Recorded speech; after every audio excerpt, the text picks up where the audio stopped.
non, j'ai pas d'anecdote. C'est dommage, hein? J'aimerais ça commencer chaque épisode avec une anecdote. Ben moi, j'en ai une. T'as une anecdote? Ouais, je Let's vais raconter la fois où Gabi me dit la veille si je peux l'emmener sur l'île d'Orléans full tôt le lendemain matin. Moi qui voulais oui, moi qui voulais aller à l'université pas trop tard, tu sais, finalement j'y suis pas allé trop tard, tu sais, j'étais arrivé à l'uni vers 9h. Ce qui est très respectable. Parce qu'à 6h30, je me suis levé pour emmener Gabi sur l'île, hein, à Saint-François. C'est dans quel coin de l'île? À l'autre bout. L'autre bout. De chez nous, c'est 50 minutes. Ben c'est pas si pire parce que de chez Non. nous... De chez nous jusqu'à l'île, c'est genre... Mais jusqu'à la pointe comme où est-ce que... Genre l'entrée de l'île, c'est genre 40 minutes. On est à genre 10 minutes. C'est pas si pire. Tabarnak. Ouais. 35. Bon, Ouais. mais les fois où on est allé, il y avait du trafic. Fait que 40. Ok, wow, c'est ça. Je t'aime, mon amour. Pauvre Gabi qui se fait juste drop sur la place publique. Ouais.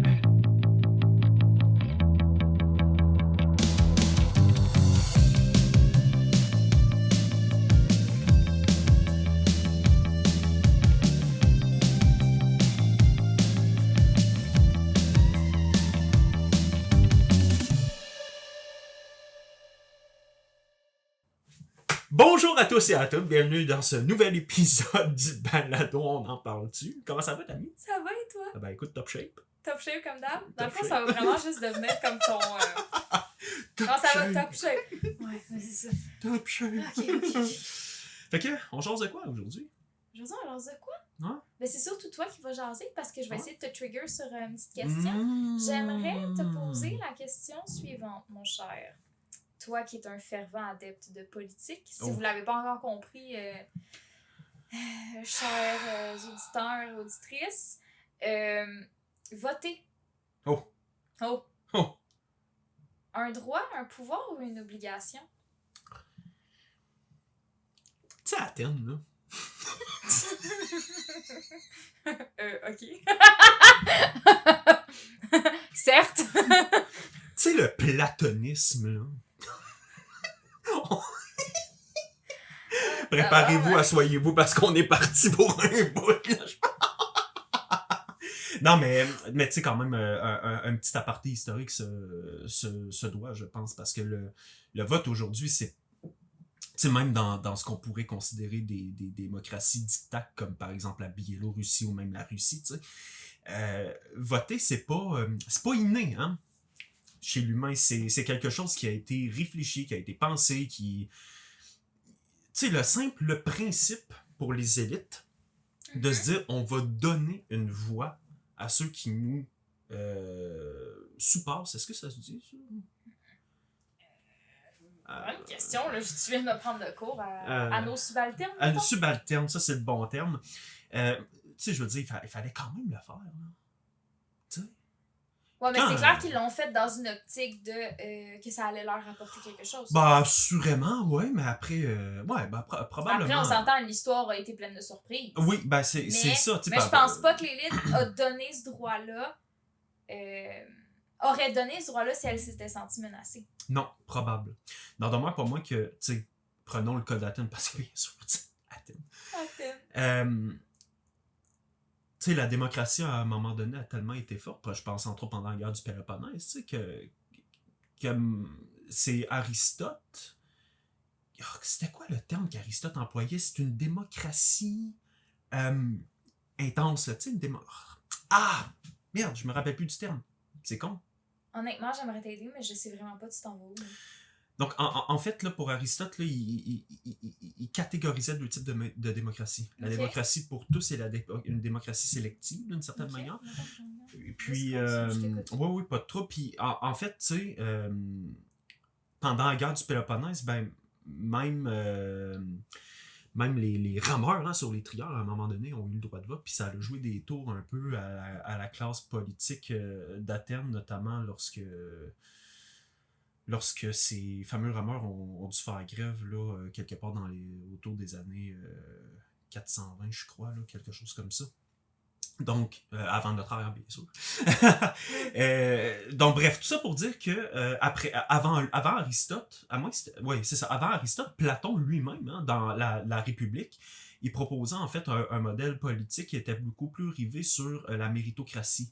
Hein? Mhm. Donc, c'est-à-dire l'espèce d'idée de mériter le vote, une espèce de despotisme éclairé, mais pour une certaine classe civique. Mhm. Euh, Puis, en fait, l'idée même de ce droit de vote sélectif a ruisselé jusqu'à l'époque moderne. Par exemple, dans l'Empire c'est austro-hongrois ou c'était l'Autriche? Je sais plus, c'était du côté des Habsbourg, du moins en l'occurrence, où là, vraiment, on avait une forme de politique qui était du despotisme éclairé. Donc, c'est-à-dire que c'est le peuple hein, qui vote pour son souverain, en fait. Despotisme éclairé. Bon, bref. Puis même sous la France napoléonienne ou et un peu plus tard là, sous la 4e et 5e République, là, cette idée même de concevoir le vote comme quelque chose, non pas comme un droit, mais un devoir, a toujours été présente jusqu'au point même qu'on le disait dans le premier épisode, l'Australie, hein, aujourd'hui ne considère plus le vote comme un droit, mais un devoir.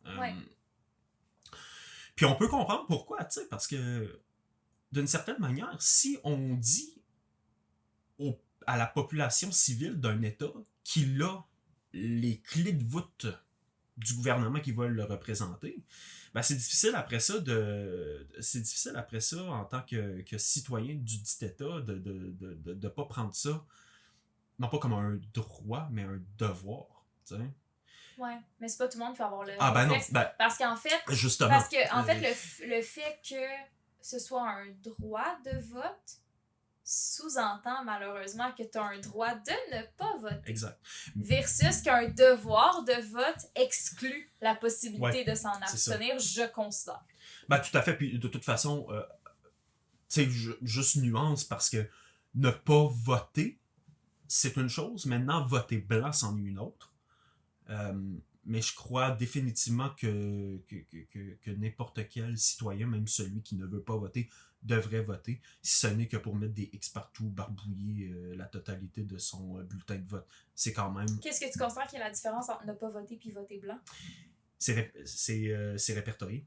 Un vote blanc est répertorié. Il est catégorisé. Donc, moins de chances de corruption? Entre autres. Mais ça fait juste surtout donner en fait une espèce de barème à Élection Canada ou Élection Québec, par exemple, si on prend notre cas. Ça leur donne une idée un peu de comme... Du taux d'engagement du taux d'engagement, est-ce que notre démocratie est en santé ou pas, bref. Qu'est-ce qui indique qu'une démocratie est en santé ou pas? Par exemple, combien de personnes ont été votées? Ça, c'est la première, évidemment, si le premier facteur. Ben, la première des choses, c'est que tu regardes toujours, dans le fond, combien de personnes se sont déplacées aux urnes. Ça, c'est la première des choses.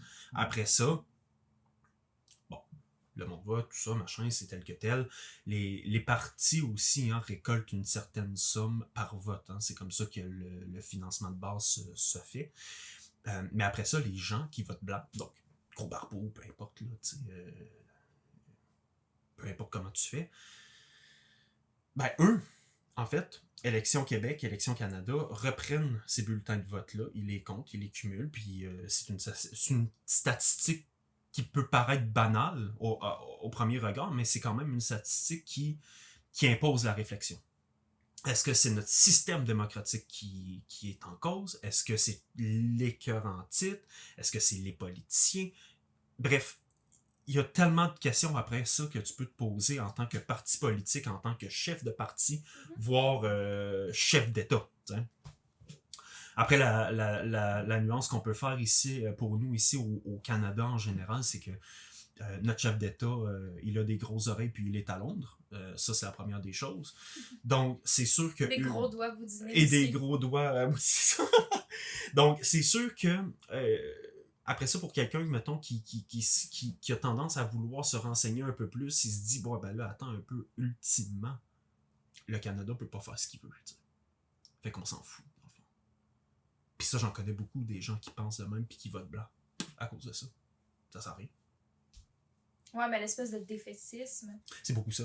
J'ai des gens dans mon entourage qui sont comme, ben moi, comme je vois plus l'intérêt d'aller voter, parce que de toute façon, même si on vote, même si je vote pour genre tel parti, il n'y a rien qui me garantit que ce qu'il promet, il va le faire une fois élu. Ah, absolument. Fait comme il y a tellement un bris de confiance que je peux pas blâmer. Ben, tu peux. Parce qu'on s'est tellement fait avoir, mais en même temps, tu sais, je comprends qu'il y a un épuisement de, tu sais, comme, ok, tu sais, tu vas exercer ton droit de vote, t'essayes de faire changer ou poursuivre les choses tout dépendant de ton affiliation politique. Puis tu vois qu'après ça, peu importe ton choix, y a rien, ça avance pas plus. Puis ça reste du niaisage. À un moment donné, tu te dis, Chris, la démocratie mon cul. Tu sais, tu peux réfléchir un peu en te demandant, dans le fond, au final, est-ce qu'on est réellement... disons, aujourd'hui, là, mettons, on prend le cas des États-Unis, est-ce qu'ils sont réellement plus heureux que par exemple, les Austro-Hongrois au 18e siècle, tu sais, dans le fond. D'un point de vue purement politique, je veux dire. Moi, je pense personnellement que les démocraties occidentales contemporaines souffrent d'un manque. Demande-moi pas c'est quoi le manque, là, je sais pas, mais clairement, ils souffrent de quelque chose parce qu'elles ne sont plus autant proactives qu'elles l'ont pu l'être, par exemple, dans la première moitié du 20e siècle. T'sais. Ben, tu sais, de base, mettons que je prends l'exemple des États-Unis, juste le système de vote aux États-Unis. Ah, ben, il est dépassé. Ah, oui, non, mais décourage la démocratie parce que ça aurait fait en sorte que, mettons, Trump n'aurait pas été élu une première fois. Si Trump n'avait pas été élu une première fois, est-ce qu'on serait rendu où on est? Probablement qu'il y aurait eu quand même une montée de l'extrême droite parce que je pense que comme c'est cyclique, puis comme... Ben, c'est cyclique. Il fallait que ça revienne, mais ça se serait passé différemment. Comme si on serait peut-être pas autant avancé dans le cycle. Ça serait peut-être encore brisable, je sais pas. Comme... Fait que oui, genre, je connais pas trop le contexte des démocraties du 18e siècle, là, comme je suis un zéro là-dedans. Ben, il y en avait pas. Non, mais tu sais, genre, non, mais tu sais, tu comprends ce que je veux dire? Mais oui, mais après... Mais tu sais, si tu me dis que les démocraties contemporaines souffrent, j'ai pas de misère à te croire. Ben, c'est qu'il faut juste regarder aussi un peu les politiciens qui font en sorte que ce système-là souffre. T'sais, on remet en cause des institutions, par exemple, qui sont indépendantes pourtant du politique. Je pense à la France, entre autres, avec Marine Le Pen qui remet en question le parquet, par exemple.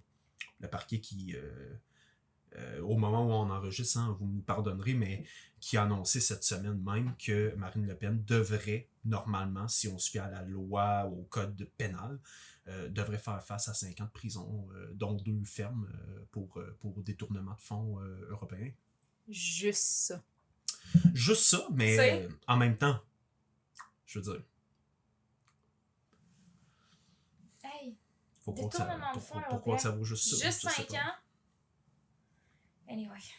Mais bon, après, c'est pas ma job, c'est pas ta job de juger de ça, c'est au parquet puis c'est aux institutions juridiques de juger de ça.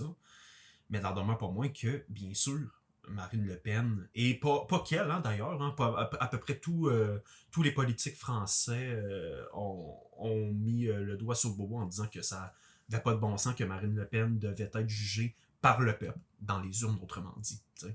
Mm-hmm. Même Jean-Luc Mélenchon, dans une simple phrase, a remis en cause ce que le parquet a mentionné sur Marine Le Pen. Sans dire pour autant que, bon, ça n'avait pas d'affaire à être dit de même. Tout ça, évidemment, que Jean-Luc Mélenchon, lui, de son côté, ça fait ultimement son affaire. Mais n'en demeure pas moins que les politiques français ont tous à peu près dit la même chose, c'est-à-dire Marine Le Pen doit être jugée par le peuple. Ben oui, mais là, attends un peu, là, c'est où que tu fais la limite entre les pouvoirs, là?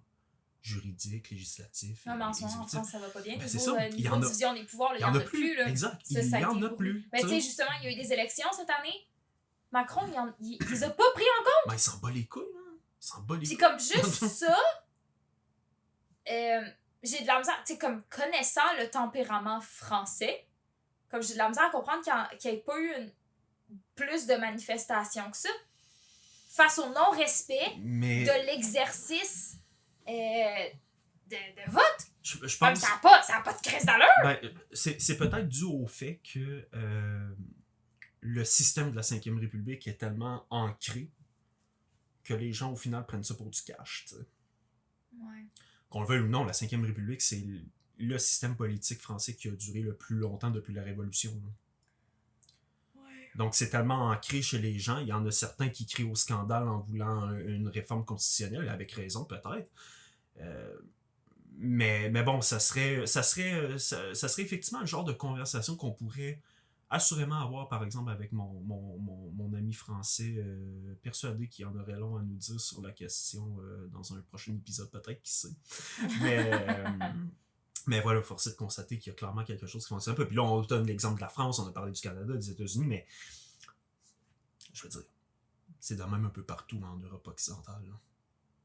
Ouais. C'est à peu près le même scénario. C'est exacerbé par l'invasion de la Russie en Ukraine, bien sûr. C'est au Moyen-Orient aussi, c'est qu'on le veuille ou non, il y a toujours aussi cette espèce d'appartenance-là à l'idéal colonial européen. Hein, je veux dire,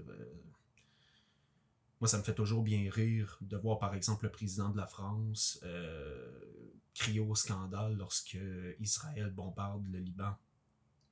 Mais il crie au scandale quand Israël bombarde Gaza, tu sais. Ben, de un, puis de deux, tu sais, oui, évidemment, on doit avoir une interrogation sur ce qui se passe au Moyen-Orient, mais de là à sortir publiquement et de s'ingérer dans les affaires d'un autre État, je veux dire, par exemple, si le Canada fait ça avec les States ou vice-versa, je veux dire, tout le monde va être scandalisé de ça. Pourquoi, si la France fait ça envers une de ses anciennes colonies, ça fonctionne? Ouais, je comprends ce que tu veux dire. Pourquoi ça fonctionne?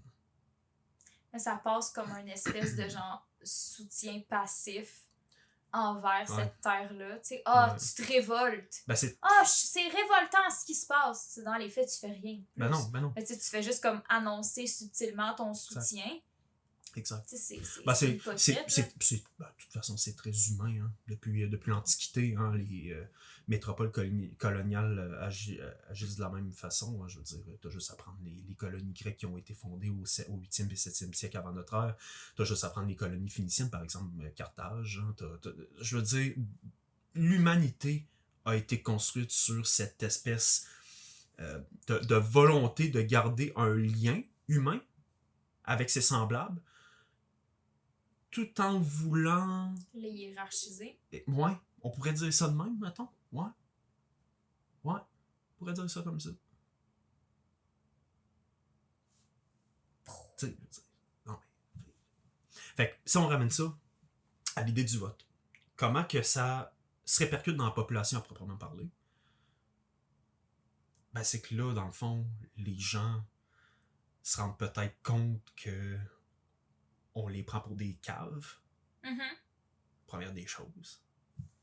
Puis tu sais, je veux dire, les gens ont moralement besoin de soutien aussi, tu sais.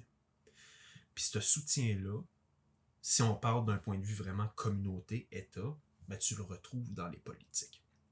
Donc là, si le politique fait des siennes, comment tu veux que le petit peuple, entre guillemets, se retrouve dans le soutien moral des politiques? Ben le seul truc qu'ils ont en leur pouvoir, c'est le vote. Donc ils ne votent pas, ils votent blanc. Ouais. T'sais. Puis après, ça essaie d'imposer le vote. Puis après, ben, c'est ça. C'est comme... C'est ça. Et là, mais au final, toi, tu penses que le vote, c'est quoi? C'est plus un droit, un pouvoir ou une obligation? Parce que honnêtement, genre, je suis pas capable de le considérer comme un pouvoir parce que concrètement, je vois pas que les choses changent. Puis ok, c'est sûr que comme moi, quand je vote, souvent le parti pour qui je vote est pas élu. Fait comme clairement, genre, je vois pas de changement. Ouais, mais tu sais, je pense pas non plus que c'est un pouvoir pour tout te dire, mais après, tu vois, il est là le risque. La démocratie a cette volonté de faire parler tout le monde. Mais en ce moment, c'est exactement l'inverse qui se passe parce qu'il y a de plus en plus de gens qui tiennent le discours que tu viens d'avoir. Puis nécessairement, rajoute des milliers et des milliers et des milliers de personnes qui pensent de même. Ouais, qui vont juste finir par arrêter d'aller voter. Exact. Mais c'est Tu sais, sûr. moi, je me fais je me force à y aller parce que je considère que c'est important. Ben oui, il faut. Mais tu sais, comme je le fais pas avec espoir. Ouais, je comprends. Ouais, je comprends ce que tu veux dire. Tu sais, C'est comme quand je vote... c'est un devoir moral, en fait. Oui, vraiment. Tu sais, comme quand je vote, tu sais, je me dis, OK, peut-être ça va faire en sorte qu'ils vont avoir un siège de plus cette année. Mais tu sais, c'est clairement, genre, comme je me voile pas la face, là, je sais que... Ben, tu sais, après, ça dépend de ce que tu veux, toi. Toi, en tant que citoyenne du Québec, du Canada, c'est quoi que tu veux? Est-ce que tu votes vraiment pour le bon parti, dans le fond? Tu sais. C'est le genre de... reformule ta question, parce que là, je suis comme pas sûre de te suivre. T'es citoyenne du Québec, puis du Canada. Oui, du Canada, à la base. Là. Je suis désolée, Joe, Donc, mais le Québec n'est pas un pays. Mais, je sais que t'aimerais ça, mais ce n'en est pas un. Mais là, dans le fond, pars avec ce constat-là. T'es citoyenne du Canada. Ouais. Qu'est-ce que tu veux pour le Canada, dans le fond? Pas besoin de répondre, là. Mais tu veux des trucs pour le Canada. Ouais. Le parti pour lequel tu votes, est-ce que c'est vraiment le bon parti pour atteindre ces objectifs-là, dans le fond? Parce que ça aussi, il y a des gens qui sont tellement bornés à vouloir constamment voter pour le même parti. Tu sais? Ouais, mais je vote pas tout le temps pour le même, moi. Non, mais peu importe. Mais justement, parce que toi, tu te poses cette question-là. Est-ce que je vote vraiment pour le bon parti, dans le fond? Mais il y a des gens, justement, qui sont tellement bornés par habitude ou parce que papa votait pour eux, qui font ça toute leur vie. Ouais, puis là, à côté, ils sont comme, ben là, il n'y a rien qui change. Mais oui. Ouais, c'est ça, les libéraux, les conservateurs qui sont élus, là, on va se faire crosser pareil. C'est ça, mais tu sais, c'est parce que. Hey, ça, j'ai entendu ça longtemps quand j'étais petite, là. Mais c'est ça, tu sais, c'est exactement ça. Mais oui, mais Chris, qu'est-ce que tu fais, tabarnak? Vote autre chose. T'es-tu en train de faire de la propagande politique pour encourager les gens à voter bloc? Non. Non. J'ai pas nommé personne. C'est toi qui le nommes. Mais tu sais, cette réflexion-là, moi, je me la suis faite personnellement au cégep. Puis, de toute façon, je n'ai pas honte de nommer. Tu sais, moi, j'ai voté pour Françoise David en 2012. Ça a été mon premier vote à vie. J'ai voté Françoise David. Je pense que moi, je ne l'avais pas encore. Ouais. Je pense que j'étais à 16 ou 17. Ouais. C'était en quelle année? 2012. 2012. Je suis pas bonne en maths. J'ai voté Françoise David. Je suis pas bonne en maths. Ben, t'as dû avoir... Ouais, t'avais J'avais 15 ans. J'avais 15 ans. Ah ouais, ok, bon. I was a baby! Ben oui, effectivement. I could not! Fait que, tu sais, moi, j'ai voté Françoise. Parce que c'est une chad, là, cette femme-là. C'est une chad! Françoise David, c'est une chad! Ok, non, mais ça, je note ça, c'est précieux! Puis, t'sais, Françoise David, c'est une chad! Oh ben, tabarnak! Puis tu sais... Je t'écoute, c'est là, je prends une note, là, c'est trop glorieux! Puis après ça, en fait, genre, ma réflexion personnelle, c'est plus rivé sur ce que je voulais pour l'État. Tu vois? Puis moi, je veux que le Québec devienne un pays. Ben, j'ai fait un plus un. T'sais. Pour moi, l'indépendance, c'est un moyen d'atteindre l'équité sociale prônée par QS, par exemple. Pour QS, l'indépendance, c'est une finalité. Tu vois la nuance? Je voyais mal comment on pouvait atteindre l'indépendance sans d'abord... je voyais mal comment on pouvait atteindre l'équité sociale sans d'abord et avant tout rapatrier nos biens fonciers, nos biens fiscaux, nos droits, nos libertés, notre constitution, Je voyais très très mal comment on pouvait faire ça. Et donc, ben, nécessairement, mon vote en 2014 a changé et depuis ce temps-là, je vote pour le Parti québécois. Mais,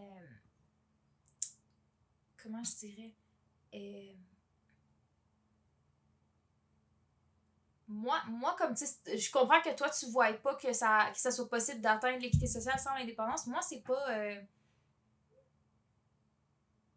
Je vois pas comment c'est un problème parce que je pense que ça sonne quasiment comme une excuse. On va atteindre l'équité sociale quand on sera indépendant. Puis une fois qu'on va être indépendant, on va-tu l'atteindre l'équité sociale? Peut-être pas, produit là, mais c'est pas grave, on a été indépendant. Moi, c'est plus Peut-être. moi, c'est plus, je le vois comme une espèce d'excuse pour le reporter à plus tard. Fait que je te jure, je te dirais que ce genre de discours-là, pas m'inquiète, mais ça fait en sorte que je me méfie un petit peu plus parce que je considère que l'équité sociale, l'équité sociale, Chris,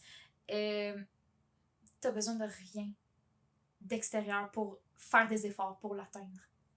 Parce qu'on pourrait être équitable socialement en étant une province. Je vois pas qu'est-ce qui empêche le Québec de faire les efforts pour être équitable social.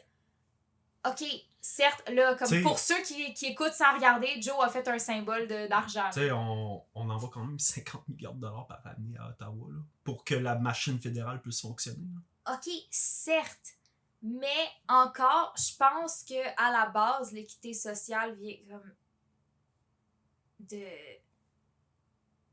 Elle Je pense vient de quoi dans le Je fond? pense, ben, Tu penses? là, tu sais, De quoi en tout qu'elle cas, vient, comment je la conçois, je pense que ça vient plus à la base des valeurs. Ben, assurément. Tu sais, comme... C'est sûr que si t'as pas les fait- valeurs, tu peux pas. Ben non, c'est sûr. Fait T'as comme, raison, genre, mais- tu sais, je pense que c'est juste de comme... Pas faire changer les valeurs, mais tu sais, comme que... Mais c'est juste que. Tu sais, moi aussi, je lis ce discours-là, c'est pas le problème. C'est juste que là, à un moment donné, il faut arrêter de parler puis il faut être pratique. Tu sais. Puis comment on applique l'équité sociale dans le fond? Comment on l'applique dans le fond? C'est sûr qu'on a besoin de plus de fonds. Mais moi, je pense qu'on est... OK, est-ce qu'on est capable de l'atteindre à 100%? Probablement pas, parce que oui, on manque de fonds. Puis mais il va toujours avoir une forme d'iniquité de toute façon parce qu'on évolue, on change, tu sais. Ouais, Fait qu'en partant... mais je pense pas que... tu sais, je pense que les deux s'atteignent ensemble. Je pense pas qu'un doit attendre l'autre. Ouais, peut-être. Parce que vraiment, tu sais, comme moi, ça me crée une grosse méfiance de genre, OK, mais une fois qu'on va être indépendant, on va être équitable. Une fois qu'on va être indépendant, on va être capable de faire telle affaire. Je suis comme, hey, j'ai aucune garantie que ce que tu m'avances, c'est vrai. C'est sûr. Comme, tu sais, il y a rien qui nous empêche. Comme, OK, on s'entend, le genre, je vais dire vraiment, probablement des aberrations, parce qu'en termes de politique, c'est vraiment pas. Je suis une fille de lettres, puis je suis une fille d'art, OK? Fait que genre, en politique, je réfléchis beaucoup, mais des fois, ce que je dis, ça fait pas de sens. Je l'assume. Mais, avec ça, je suis en train de perdre mon fil, ça va bien. Chris, j'ai complètement oublié ce que je suis en train de dire. Hey, c'est tellement Attends. Tu disais, autant l'équité sociale que l'indépendance peuvent arriver ça à... Ça s'atteint C'est ça, ensemble. atteindre, c'est ça. C'est pas... t'as pas besoin de l'indépendance pour atteindre l'équité. Ah oui, puis il y a rien qui nous empêche de... Mettons, même si on est un État, tu sais, une province dans un pays, il y a rien qui nous empêcherait de, comme, négocier pour jouer plus rough, pour avoir plus de fonds en échange de nos ressources. Ou tout dépendant sur quel jeu, sur quel terrain le Québec a de l'influence. Tu sais, comme, il n'y a rien qui nous empêche de comme commencer à faire ça.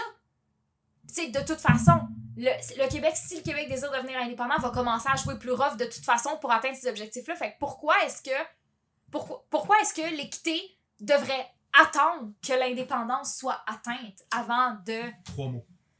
Victoria, Mitch, Charlottetown. C'est les 3 moments dans le 20e siècle où on a essayé de faire exactement ce que tu proposes. Puis ça s'est résumé à un échec lamentable. Pourquoi? Parce que la Constitution est tellement... C'est un document qui est... Tu sais, le Canada, c'est un jeune pays, hein, qu'on le veuille ou non. On a tout à créer. Tout à créer. Donc, nécessairement, les textes qui régit nos droits et libertés, la Constitution, ben c'est un texte qui est un peu... Donc, c'est pas un texte qui est final. C'est un texte qui reste à retravailler. Supprimer des grosses parties, par exemple, la loi sur les Indiens, qui est une aberration totale pour les droits de l'humanité. Mais ça doit se faire en réouvrant le texte. Ouais. Et là, c'est là où on touche le problème, c'est que d'un point de vue sociétal, civil, canadien, là, je parle, ça va créer un shitfest, là, mais définis-moi le shitfest. Comme ça va créer quoi comme problème de réouvrir la Constitution? Les Premières Nations, les francophones hors Québec, le Québec, les autres provinces, moi je veux ma part de gâteau, toi aussi, etc., etc., etc. Tu sais, je veux dire, quand la Constitution a été rapatriée de Londres en 1900... c'est 82. C'est pas grave. 82? Oui, c'est 82. Je sais pas, Oui, je c'est 82. t'obstinerai pas. C'est 82, oui. Ouf. Tu sais, on faisait face à une situation assez particulière où t'avais Pierre Trudeau, la reine, les 10 premiers ministres des provinces et territoires, puis là, il n'y avait pas vraiment connaissance d'avoir des membres des premiers peuples là-dedans, puis là, finalement, le texte a été ratifié sur le coin d'une table. Puis c'est ça qui nous régit depuis ce temps-là, mais objectivement parlant, on l'a pas modifié, on l'a juste rapatrié. Donc c'est le même texte, ou plus ou moins, là, à quelques phrases près, qui a été ratifié en 1867, puis qui porte encore le même nom, l'acte de l'Amérique du Nord britannique. Fait que c'est un texte qui est complètement... Désuet. Désuet, c'est le bon terme, merci. Et qui reste... En fait, là... La manière la plus simple, ça serait de le déchirer puis de le recommencer, mais bonne fucking chance, dans le fond. Tu sais, c'est ça le point. Ben, Chris, non, mais c'est toi qui disais, le temps qu'à faire quelque chose, faut le faire comme du monde. Ouais, mais c'est ça l'affaire. À un moment donné, comme c'est assez. Tu sais, après ça, c'est parce que là, tu sais, dans le fond, on pourrait voir ça d'un point de vue pragmatique, comme les libéraux provinciaux et fédéraux, puis se dire que ça fonctionne. Après ça, on pourrait le voir d'un point de vue un peu plus révisionniste, j'oserais employer ce terme-là, même si c'est pas tout à fait ça, comme les conservateurs, par exemple, puis se dire, non, regardez, on va appliquer le gros bon sens. Puis on va faire des changements, dans le fond, tu sais. Mais dans les deux cas, les deux cas s'équivalent ultimement, tu sais. Mm-hmm. Parce que oui, effectivement, si on regarde ça de manière bien concrète, ça fonctionne. Tu sais, qu'on le veuille ou non, ça fonctionne. C'est-tu parfait? Fuck all. Et là, c'est qui? Mais ça fonctionne-tu vraiment? Ben, je veux dire, ça se maintient, on n'est pas en guerre civile. Là. On n'est pas comme les Américains au 19e siècle. Là, t'sais. Ok, c'est ça, ton barème pour déterminer si quelque chose fonctionne. On n'est pas en guerre civile.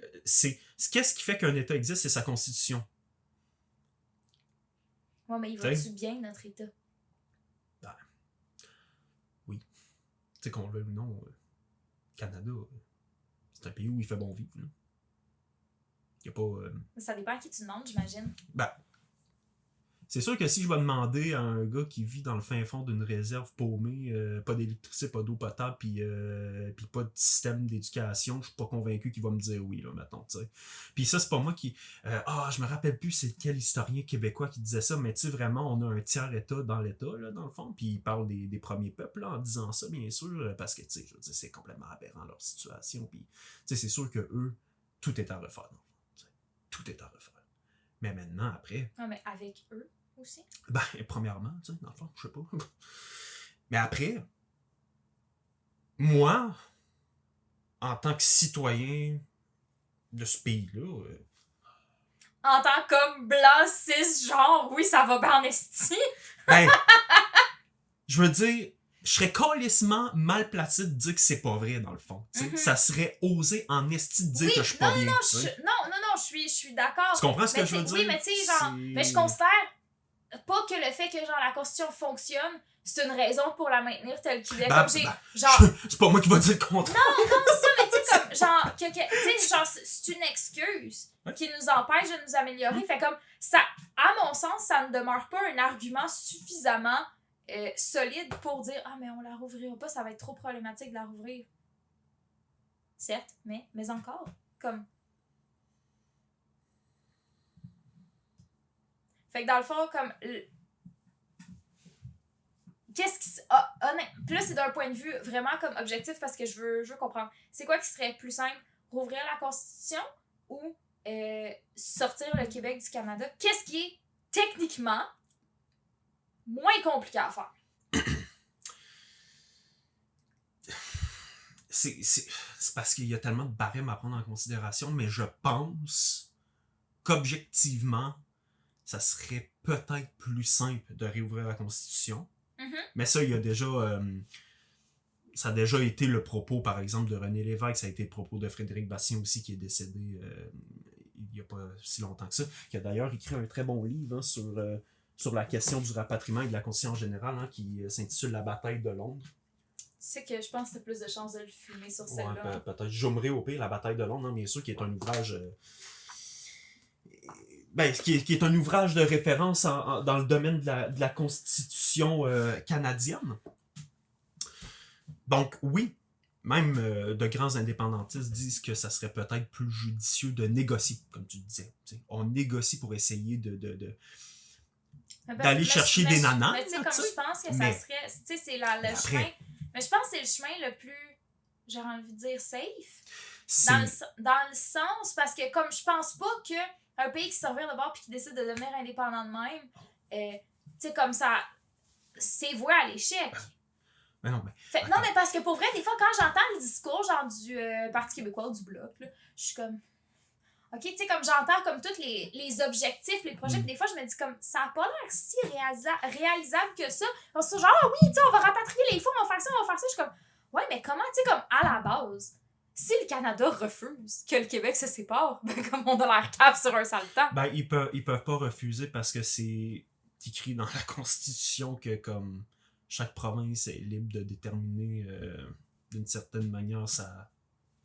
D'une certaine manière. Fait que c'est ouais. pas comme. Mais après, tu sais, il faut se remettre dans le contexte un peu de l'histoire. Tu sais, en 95, par exemple, quand on a perdu le référendum à moins d'1%, il faut se dire une chose. L'Angleterre, la Grande-Bretagne, et la France, parce que Parizeau avait fait des efforts monstrueux d'un point de vue diplomatique, ces deux pays-là, quand même, les deux métropoles, c'est pas rien. Si le oui l'emportait, c'était les deux premiers pays qui légitimaient en fait la naissance du pays Québec. Tu sais, c'était les deux premiers pays qui allaient dire oui, c'est beau, le référendum a passé, c'est bon. Mettons au jour d'aujourd'hui. Aujourd'hui, non. Pourquoi? Parce que ça fait plus de 25 ans, c'est-à-dire bientôt 30 ans l'année prochaine. Je suis né la même année que le référendum, fait que ça fait 29 ans plus précisément. Ça fait 29 ans que tous ces efforts-là, diplomatiques, internationaux, même à l'interne avec le Canada, les États-Unis, il n'y a plus rien qui se fait, là. Je veux dire, c'est néant, là. Fait que non, tout ça. Puis de toute façon, pour qu'un pays soit reconnu sur la scène internationale, il faut qu'il y ait une majorité de pays qui reconnaissent le pays, tu sais. Je veux dire, donc c'est quand même, tu sais, ça a son poids à l'international, ce truc-là, puis ça part tout de là.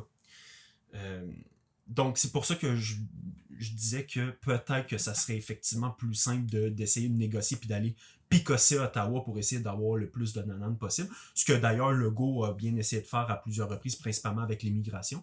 C'est son cheval de bataille. Parce qu'en ce moment, c'est Québec. Québec gère 60% de son immigration, 40% est régi par Ottawa. Puis Québec, Legault, puis ça n'a pas été le premier, là, ce qu'on veut, dans le fond, c'est gérer 100% de notre immigration. Dans le fond, c'est ce qu'on veut, point final. Puis quand je dis on, c'est le gouvernement du Québec en ce moment. Donc oui. Après, il faut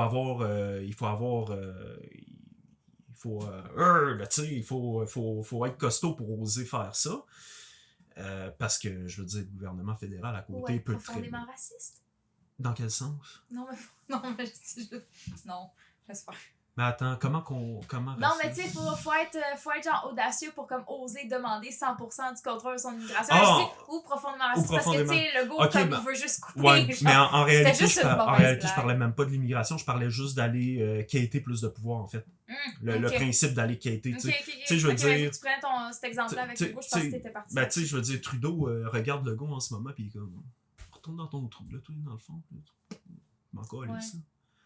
Par exemple, à côté de ça, t'as un René Lévesque qui va négocier avec Pierre-Éliott Trudeau. Ah ben là, c'est un combat de boxe, là, tu sais, là. Ouais, mais en même temps, je pense que comme Legault n'a pas le charisme. Peut-être.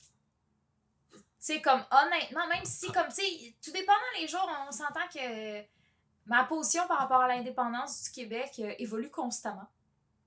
Puis je te dirais, comme, je suis quand même pour.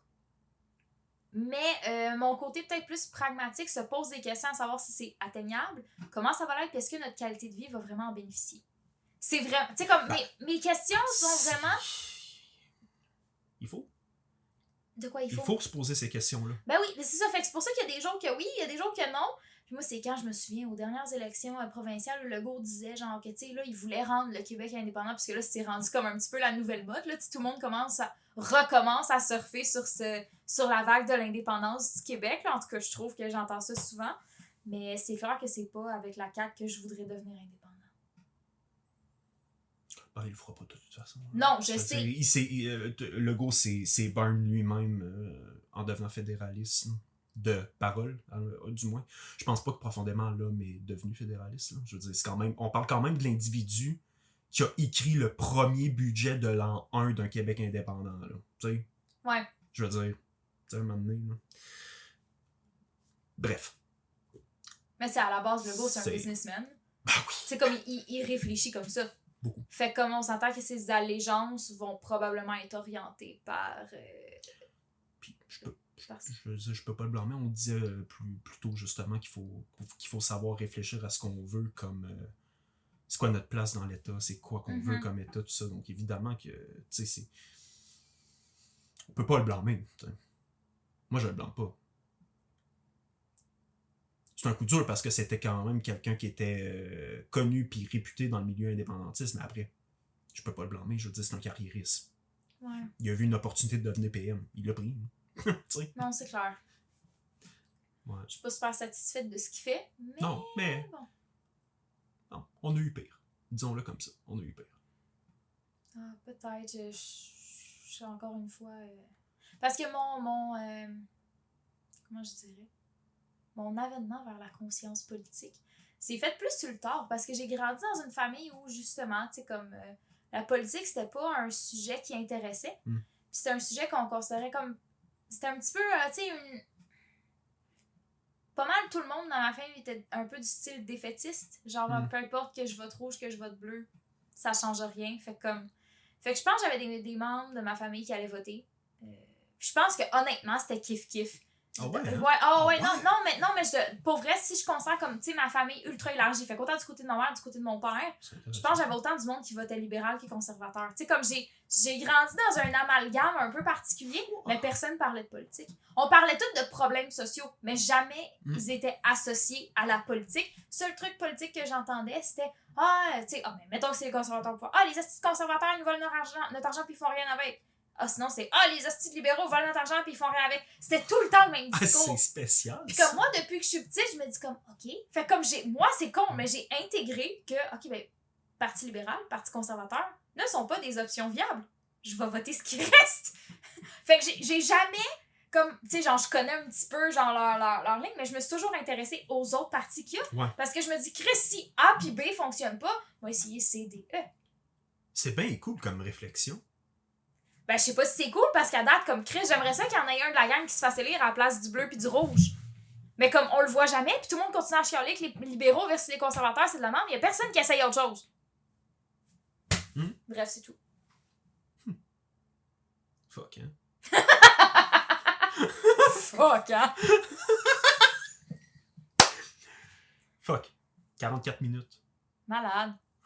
Comme tu dirais si bien, on rappe ça. On rappe ça, ouais. Let's go, rap ça, man. J'espère que cet épisode vous aura plu. Si c'est le cas, n'hésitez pas à vous abonner à nos divers médias sociaux, à mettre des petits pouces en haut sur YouTube. Des petits cœurs sur Instagram. Des petits cœurs sur Instagram. Je vais finir par les apprendre, là. C'est quoi qui est où. Ouais, mais tu sais, tu peux juste dire aimer, liker, partager. C'est cute, hein? Aimer la vidéo. Partagez nos publications. Faites du bruit. Faites-nous connaître. Parlez de nous. Voilà, tu sais, comme je pense que c'est comme ça que tu fais de la pub.